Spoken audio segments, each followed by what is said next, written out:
अस्सलाम वालेकुम रहमतुल्लाहि व बरकातहू। मैं शाबान तांबुली। मैं ये बोलने जा रहा हूँ सभी दर्शकों को कि एक बंदा मज़दूर वो मेरे पास आया है और हम मज़दूर के ताल्लुक़ से पूरे शहर में बात उठा रहे हैं।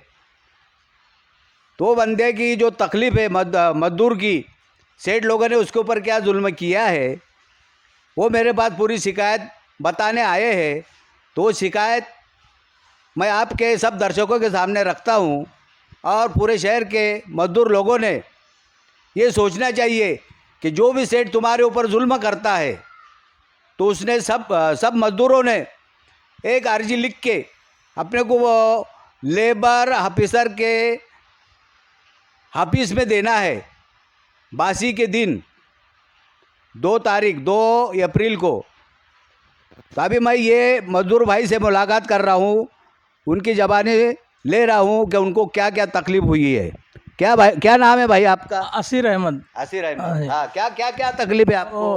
क्या हुआ? मैं भीम उठा रहा था कारखाने में और जगह कम थी तो लीवर फैला था, मैं उसमें फंस के गिर गया तो मेरे पैर में चोट आ गई, दोनों पैर में। एक पैर में फ्रैक्चर बता दिया थोड़ा सा कहते हैं।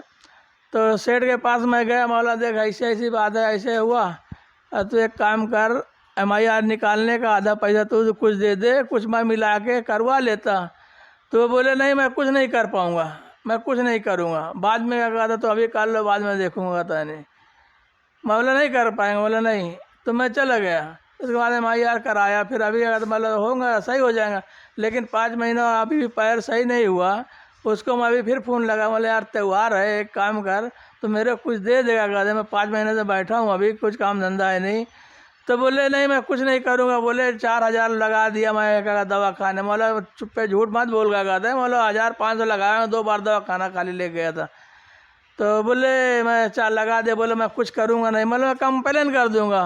बोले जा कर दे कंप्लेन, क्या कहते हैं, बोले कर दे कंप्लेन, मैं नहीं दूंगा पैसे। तो तुमको 1 रुपये का भी हेल्प नहीं किया? नहीं कुछ नहीं किया, कहते हैं 5 महीना से ऐसा कुछ नहीं किया, एक पैसा भी नहीं दिया। असीर भाई का कहना है कि मैं जो कारखाने में काम करता था, वो कारखाने के अंदर मेरे पाँव पे बीम गिर गई, 2-3 जगह फ्रैक्चर हुआ।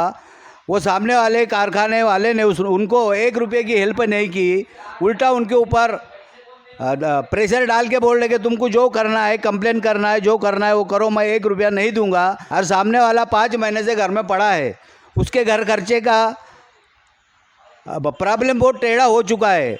वो ना आज बच्चों को कुछ कपड़े ले सकता है, ना घर खर्चा चला सकता है। 2 दिन में ईद आ चुकी है। इसके पहले अगर ये बंदा हमारे पास आया होता तो हम कुछ ना कुछ जद्दोजहद किए होते। फिर भी अब वो सामने वाला कारखाने वाला बोल रहा कि तुम कुछ भी करो, मेरे नाम पे कंप्लेन करो। तुम एक कंप्लेन लिखा के लाओ।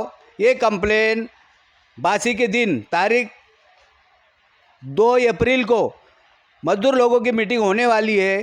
तुम एक अर्जी लिखा के लाओ कंप्लेन के तौर पे, वो कंप्लेन हमारे पास दे दो। जैसा भी हमको आगे करना है, कामगार मंत्री है, चीफ मिनिस्टर है देवेंद्र फडणवीस साहब, कामगार मंत्री आकाश फुंडकर साहब है, इनके तरफ हम पूरा ये बायोडाटा दे देंगे। और लेबर ऑफिसर में तुम्हारी कंप्लेन, बहुत ढेर सारी कंप्लेन आ चुकी है और बासी के दिन ये कंप्लेन को आगे हम बढ़ाएंगे। तो मेहरबानी करके तुम कंप्लेन ला के हमारे पास दे देना। क्यों कि हम मजदूर के हक में धरने आंदोलन भी कर रहे और आगे की जो प्रोसीजर है ये हम सब बढ़ाने वाले हैं। क्यों? क्या संविधान का कायदा है, डॉक्टर बाबा साहब अम्बेडकर ने संविधान लिख हिंदुस्तान का लिख चुके हैं और उसमें लिखा है कि जो कारखाने में मजदूर अगर काम करता है, चाहे कारखाना हो या कंपनी हो, जो कारखाने में मजदूर काम करता है तो उसके ऊपर अगर ऐसा हादसा हुआ तो उसकी पूरी जिम्मेदारी कारखाने वाले की रहती है कि वो जब तक यानी चलने फिरने जैसा ना हो तो उसको उसका घर खर्चा और दवाखाने का खर्चा ये उसके ऊपर लाजिम है। पूरा खर्चा कारखाने वाले सेठ ने करना चाहिए। ये कायदा है संविधान का, ये मेरा कायदा नहीं बता रहा, ये संविधान का कायदा है।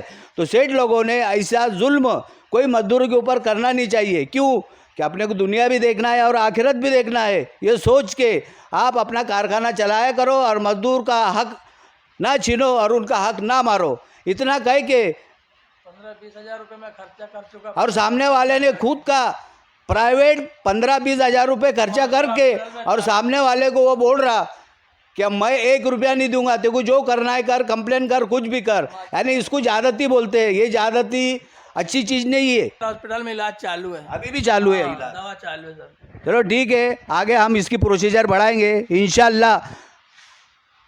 मेहनत करने वाले का मेहनताना और मजदूरी बढ़ाने का और बोनस दिलाने का ये काम हम करवा के रहेंगे। क्यों? कि हाँ, हम हक के पीछे चलने वाले लोग हैं। इतनी बात मेरी 2 बात बोल के मैं ख़त्म करता हूँ। ये वीडियो चैनल आपको अगर पसंद आया होगा तो इस चैनल को सब्सक्राइब करो, लाइक करो, शेयर करो ज़्यादा से ज़्यादा और कमेंट करो। इतना बोल के मेरी 2 बात ख़त्म करता हूँ। ये मालेगांव युवा मोर्चा चैनल है, ये ख़ास मज़दूरों के लिए बनाया गया है। अस्सलाम वालेकुम रहमतुल्लाहि व बरकातहू।